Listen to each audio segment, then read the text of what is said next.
Donc en fait, ce qui vient de nous faire à tous, hein, c'est un pied de nez, à tous les travailleurs, c'est un pied de nez. Oui, voilà, on a foutu l'État à feu et à sang, on a foutu la France à feu et à sang, on a foutu le bordel, c'est de notre faute, nous avons laissé faire, hein, il le dit. Et puis, et alors, hein, vous allez faire quoi, les petits Français, là, les gueux, là, hein, vous allez faire la révolution? Eh ben non, vous allez rien faire. Nous ne travaillons pas assez, nous ne cotisons pas assez, voilà, tout ça, c'est ta faute, Nicolas Trentan, tu ne donnes pas assez de ton fric. C'est la nouvelle litanie de François Bayrou, hein, voilà. Princesse Bayrou se réveille de sa sieste, elle se réveille de sa sieste, et elle se rend compte que, oh, la France est endettée, voilà. Pas loin, les amis, de 3400 milliards d'euros. Et donc là, que fait Princesse Bayrou? Vite, vite, elle se lève de son lit, elle prend 4 petits déjeuners avec Gérard Larcher, et elle nous fait un petit meeting en urgence. Devinez quoi, la France est endettée, et devine quoi, Nicolas Trentan? Eh bien, tu ne bosses pas assez, voilà, c'est le verdict, c'est le diagnostic du docteur Bayrou. Tout ça, ça n'est absolument pas de la faute du train de vie de millionnaires, de milliardaires, des ministres, de Manu, de Jean-Michel, des députés, des sénateurs. Non, non, pas du tout. Ça n'est pas du tout à cause de toutes ces agences publiques, de toutes ces agences miroirs aussi, qui sont comme des sociétés offshore pour placer les copains et les mettre bien. Non, absolument pas, c'est à cause des travailleurs, c'est à cause de nous, de moi, de toi, Jean-Kévin, de toi, Nicolas Trentan, c'est à cause de toi. Tu ne travailles pas assez, lui en revanche, il a droit de faire la sieste, hein. Faut pas déconner non plus, alors trêve de bavardage, que nous réserve Princesse Bayrou dans ce meeting? Quelle sombre affaire est-ce que ça cache, ce storytelling? Comme d'habitude, comment nous fait-il passer des vessies pour des lanternes et l'enfer pour le paradis? Et on va voir ça ensemble tout de suite. Et alors, ce qui a bien aimé nous partager Princesse Bayrou durant ce meeting, c'est des petits graphiques de Windows 98 ou qui sont quand même parlants, tout de même. Où là, il nous dit, hein, Princesse Bayrou après sa sieste, où là, il se réveille subitement et nous dit « Oh ça alors, nous dépensons trop par rapport à nos recettes. Mais merde, mais qu'est-ce qui s'est passé? Merde ! Toutes ces fournitures de bureau de l'administration publique, ces ampoules à 40 euros, peut-être que c'était un peu trop. Toutes ces agences publiques, l'agence des poissons rouges, peut-être qu'au final, elles servent à rien et qu'on devrait mettre une dalle en béton dessus. Je ne sais pas, alors qu'est-ce qu'il nous dit? Nous dépensons trop par rapport à nos recettes. Ah bon, ça alors. Le schéma qui s'affiche sur vos écrans, c'est Oui, bon, en ok. bleu la courbe de nos recettes et en vert la courbe des dépenses du pays. Et l'espace entre les deux, assuré, c'est la croissance constante du déficit du pays. Nous sommes le pays du monde qui dépense le plus d'argent public, 57% de notre produit intérieur contre 50% de recettes. Entre les deux, c'est le déficit. Et pourtant, la France est loin d'être au sommet du classement des pays de l'OCDE pour le niveau de vie. Nous ne sommes que 16e pour le PIB par tête en 2022. Pour le taux de chômage, nous sommes en 30e position. Pour les inégalités, nous sommes en 12e position. Ça alors, pour les inégalités, en 12e position, alors qu'il y a plein d'agences d'observation des inégalités, hein, payées des milliards. Et donc, bah merci de nous dire ce que l'on observe par nous-mêmes. Effectivement, bah ça, ce sont les recettes prises. Et ça, c'est quoi là? Vous voyez ce petit pic? Eh ben, c'est les dépenses d'argent public, hein. Ça, c'est quand Gérard Larcher jeûne, et ça, c'est quand il se lève et qu'il prend un petit déjeuner, voilà. Non, mais est-ce que vous vous rendez compte, là, de ces derniers temps, mais du pic, du delta, de la différence entre les recettes et entre les dépenses publiques? Et il y en a encore qui disent qu'on ne taxe pas assez Nicolas Trentan, mais comment vous voulez taxer encore plus Nicolas Trentan alors qu'il donne déjà tout son fric, tout ce qu'il gagne en travaillant, en bossant, il le redonne à Bayrou et à Larcher et à Manu? Qu'est-ce que vous voulez lui prendre de plus, sans déconner? Et si à la place vous vous sortiez les doigts, vous affoueriez? Et oui, c'est le nouveau terme, c'est le nouveau verbe, c'est le conditionnel du verbe affouerer, du latin affuera bien sûr, c'est-à-dire dalle en béton, voilà. Et si à la place, Princesse Bayrou, on virait les 3/4 de tes ministres qui ne servaient à rien, et si on supprimait le Sénat tout bonnement, hein, qui est un espèce d'EHPAD de luxe, et si on supprimait les 3/4 des députés, et si on supprimait toutes les agences publiques qui ne servaient à rien, et ben devinez quoi là, hein, vous vous rappelez les agences publiques, 140 milliards d'euros. Et si à la place de faire chier Nicolas Trentan, on baissait tout ça, et bien en fait, à mon avis, la ligne verte, elle passerait en dessous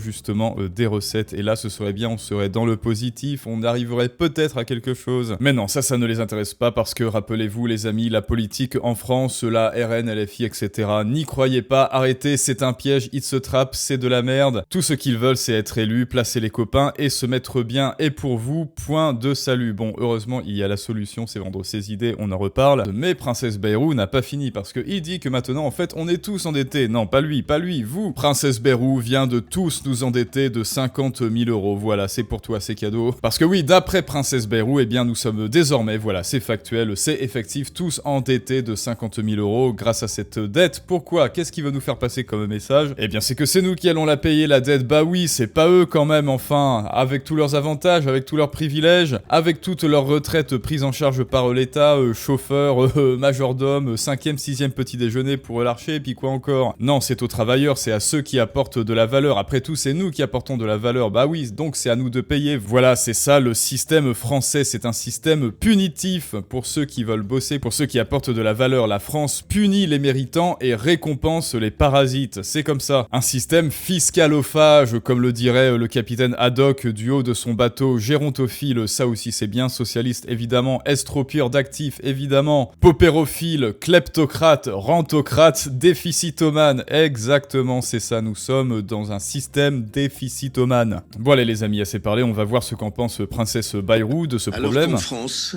elle a dépassé 110%, 3 300 milliards d'euros exactement. Il vient de se réveiller. Alors qu'est-ce que c'est 3 300 milliards d'euros? Qu'est-ce qui se passe? C'est plus d'une année de la totalité de ce que le pays a produit dans toutes ses activités agricoles, industrielles, intellectuelles, dans la santé, dans le soin. Et c'est une situation d'endettement telle que c'est comme si chaque Français, de celui qui vient de naître à celui qui est très avancé en âge, quel que soit son âge, devait à sa banque près de 50 000 €, 200 000 € pour une famille de 4 personnes. C'est ça, l'endettement que nous avons laissé s'accumuler au travers du temps. J'ai l'impression de revivre des combats anciens. Non mais ça on s'en fout, Bayrou. Ah, c'est ça ce que nous avons laissé, mais maintenant c'est trop tard parce qu'on va sortir dans 2 ans, donc ciao. Donc en fait, ce qui vient de nous faire à tous, hein, c'est un pied de nez, à tous les travailleurs, c'est un pied de nez. Oui, voilà, on a foutu l'État à feu et à sang, on a foutu la France à feu et à sang. Plus d'insécurité, plus de dettes à payer surtout pour toi, Nicolas, 30 ans, mais en fait, moi je m'en fous puisque je vais partir dans pas longtemps. On a foutu le bordel, c'est de notre faute, nous avons laissé faire, hein, il le dit. Et puis, et alors, hein, vous allez faire quoi les petits Français là, les gueux là, hein? Vous allez faire la révolution? Eh ben non, vous allez rien faire. Vous allez reprendre le pouvoir, faire un coup d'état? Bah non, vous avez rien faire, voilà, et c'est vous qui allez payer, et moi, eh ben, je vais aller là, dans 2 ans, en Costa Croisière. Plus ça va personnellement, et plus je me radicalise dans mon propre parti, hein, le parti de la dalle en béton, c'est-à-dire, en fait, le Sénat, ça sert vraiment à rien. Tout ce qu'il nous faudrait, c'est quelques députés, hein, pas, je sais plus combien, là, en centaines, 600, c'est ça? 3-4 ministres, l'économie, la justice, la défense, et puis, basta, parce que là, ah bah voilà, là, pour l'instant, c'est ça qu'on entend.